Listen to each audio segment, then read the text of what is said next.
जी ठीक है भाई। पापा जी बेटा। पापा हमारे स्कूल की फीस नहीं जमा हुई। मिस कह रही थी अगर कल फीस जमा नहीं हुई तो मैं आप लोग को स्कूल से निकाल दूंगी। बेटा, इस महीने मेरा कारोबार बिल्कुल सही नहीं चल रहा है। मैं आपकी फीस कैसे अदा करूं? तो पापा अब हम क्या करें? बेटा, आप परेशान मत हो। अजान हो रही है, मैं नमाज पढ़ने जा रहा हूँ और आप लोग भी नमाज पढ़ो।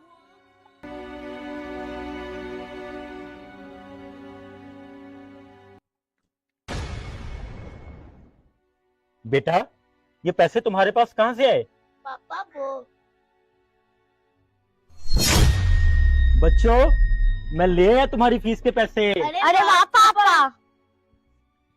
पापा अगर आप वो नहीं थे तो फिर कौन था वो? बेटा, जो हमने नमाज पढ़ी थी ना, ये उसी का सिला है। बेशक अल्लाह अपने बंदों को तनहा नहीं छोड़ता।